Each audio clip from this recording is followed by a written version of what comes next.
Hello everyone, welcome to Kaizen Minds Academy. Improve daily, achieve greatly. Class 12th Business Studies Chapter number 2 हमने previous class में complete कर लिया था, The Principles of Management.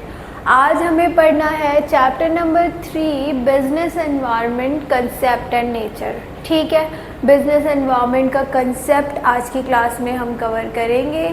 So without any further delay, let's begin.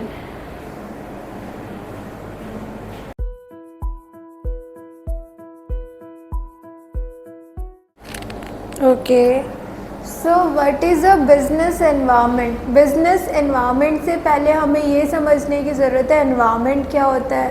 तो the surrounding in which we are existing is an environment. ठीक है, हमारे आसपास जो चीज़ें हैं जो हम पर इफ़ेक्ट डाल रही हैं वो हमारा एनवायरनमेंट हो गया। सपोज़ गर्मी लग रही है, आपने पंखा चला दिया, फ़ैन चला दिया, उससे अब आपको राहत मिली। ठीक है, तो फ़ैन इस एनवायरनमेंट का पार्ट हो गया। ऐसे ही एक बिज़नेस वैक्यूम में काम नहीं करता, उसके आसपास जो भी चीज़ें हैं वो उस पर इफ़ेक्ट डालती हैं। बिज़नेस में जो डिसीजंस लिए जाते हैं उस पर इफ़ेक्ट डालती है।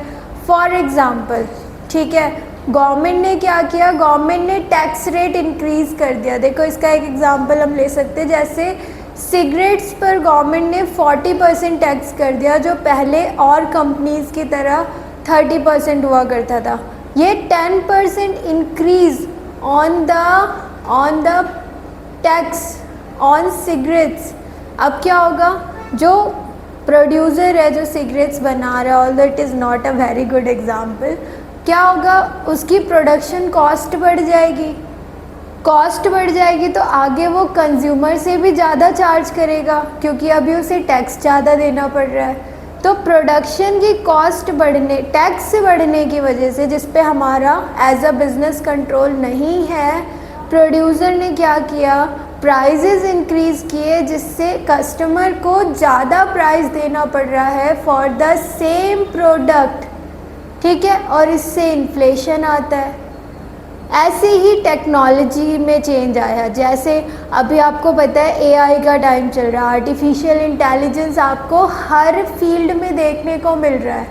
ठीक है, ऐसे में ऐसे सेल फ़ोन आने लगे हैं जिसमें एआई इनेबल्ड है, मतलब उस कंपनी का पर्सनल आर्टिफिशियल इंटेलिजेंस उस फ़ोन के अंदर इनेबल्ड है।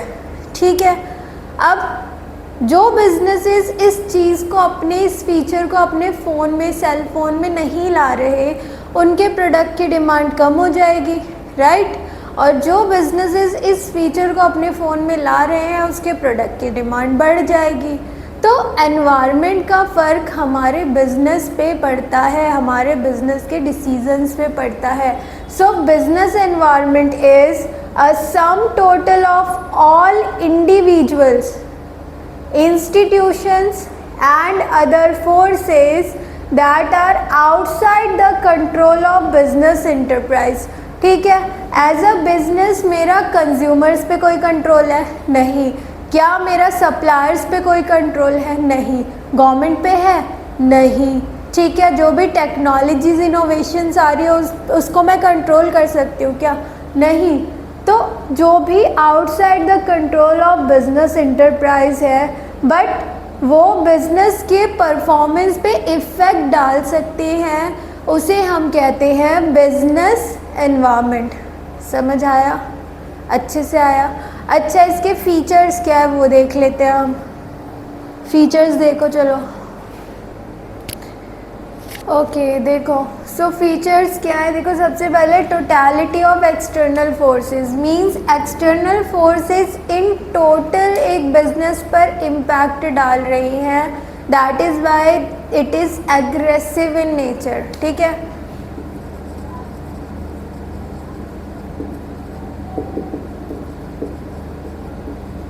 उसके बाद है specific and general factors. Specific मतलब इंडस्ट्री स्पेसिफिक या स्पेसिफिकली एक ही टाइप के बिजनेस पे इम्पैक्ट डालने वाली चीज़ें, जैसे कस्टमर्स,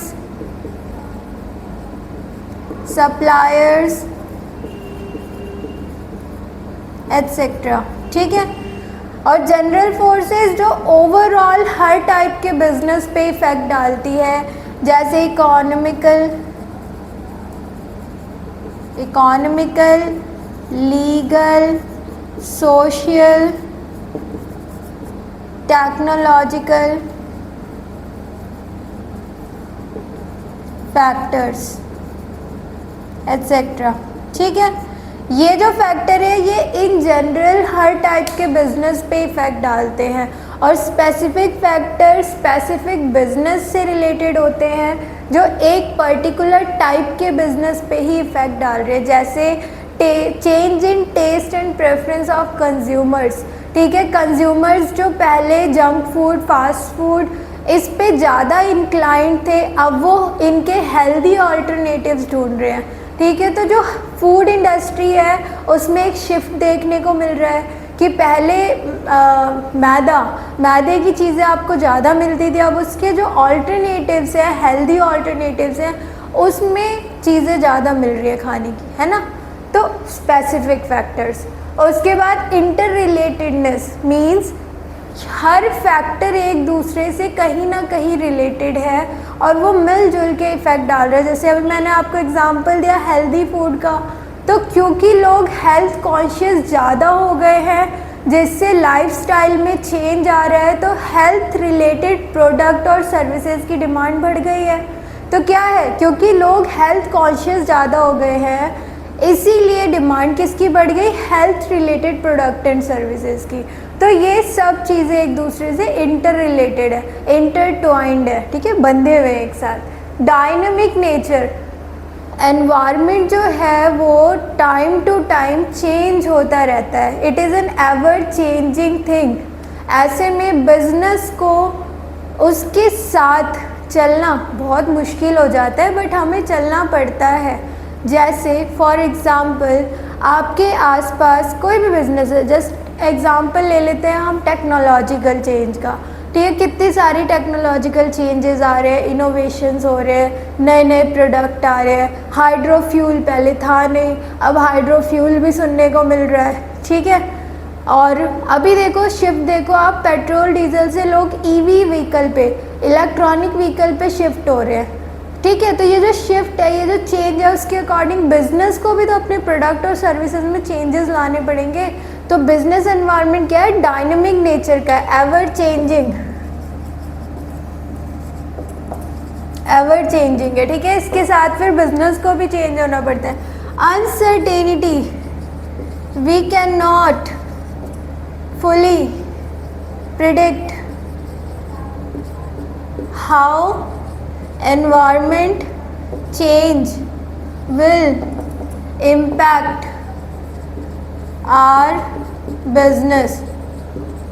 ठीक है, हम फुली नहीं प्रिडिक्ट कर सकते कि एनवायरनमेंट में चेंज कैसे आ रहा है और उस चेंज का इम्पैक्ट बिजनेस पे कितना और कैसे पड़ेगा। फॉर एग्जांपल फाइनेंस बिल जो है आपका हर साल आता है, फेब में, 1 फेब को आता है। ठीक है, अब हमें क्या पता उससे पहले गवर्नमेंट क्या रूल्स एंड रेगुलेशन लाने वाली है, क्या पता वो कुछ business friendly rules and regulation लाए उस फाइनेंस बिल में, क्या पता वो बिजनेस के अगेंस्ट रूल्स एंड रेगुलेशन लाए। वो एकदम से पता चलेगा और एकदम से शिफ्ट होगा एनवायरनमेंट, और उसके साथ फिर हमें कितनी जल्दी कोप अप करना पड़ेगा। ठीक है, it is very unpredictable, business environment is unpredictable, you never know what will happen। ठीक है, इसीलिए जो मैनेजमेंट होती है उसे एनवायरनमेंट की स्टडी करते रहना पड़ता है continuously. Complexity, it is very complex because all factors are intertwined with each other। ठीक है, तो ऐसे में क्या है, एंड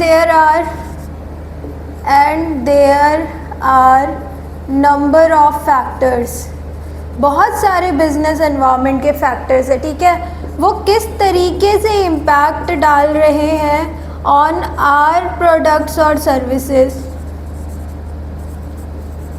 हमारे बिजनेस पे इस एनवायरनमेंट का कौन सा फैक्टर कितना इम्पैक्ट डाल रहा है, इसको निकालना, इसको असरटेन करना बहुत ही मुश्किल है। ठीक है, इतनी कॉम्प्लेक्सिटी है हमारे आसपास, इतनी सारी चीज़ें एक साथ चल रही हैं कि एक्चुअल इम्पैक्ट किसने डाला, एनवायरनमेंट के किस फैक्टर ने डाला, वो असरटेन करना बहुत मुश्किल होता है। ठीक है, relativity, business environment differs from country to country, region to reason,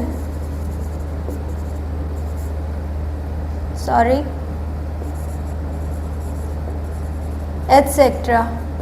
ठीक है, अब जैसे जो government policies, government norms India के हैं बिजनेसेस को लेके, इंडस्ट्रीज़ को लेके, ज़रूरी तो नहीं है यूएसए के भी सेम ऐसे हैं, या चाइना के सेम ऐसे हैं, या रशिया के सेम ऐसे हैं, ज़रूरी तो नहीं है ना।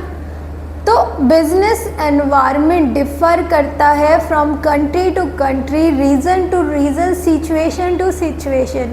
ठीक है, तो ये आपके फीचर्स थे ऑफ बिजनेस एनवायरनमेंट। इसके बाद हम पढ़ेंगे the importance of business environment. ठीक है, चलो देखते क्या है।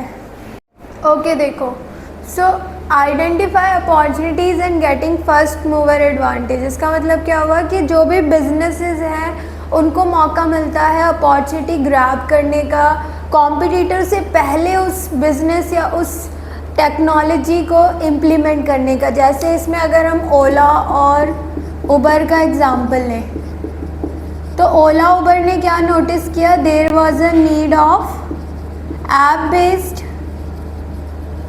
Cab services.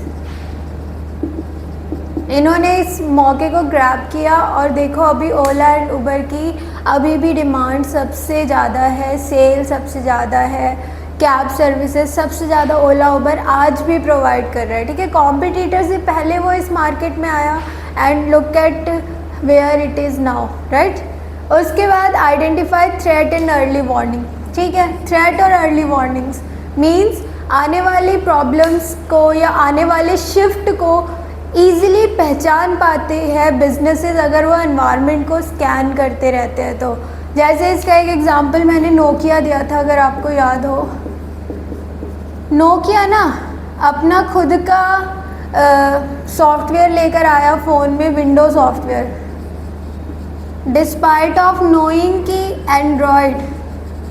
एंड्रॉयड और iOS की डिमांड बहुत ज़्यादा थी, उसका फ़ायदा उठा के सैमसंग एंड एप्पल ने अपने सेल फोन्स बनाए और इस वजह से सैमसंग एंड एप्पल कंपनीज इतना अच्छा परफॉर्म कर पाई। वही नोकिया क्या हो गया, एकदम से डाउन चला गया, जहाँ नोकिया के फ़ोन्स की डिमांड इतनी ज़्यादा हुआ करती थी, मोबाइल फ़ोन्स की। ठीक है, वो थ्रेट और अर्ली वार्निंग्स को पहचान नहीं पाया, उस पर काम नहीं कर पाया।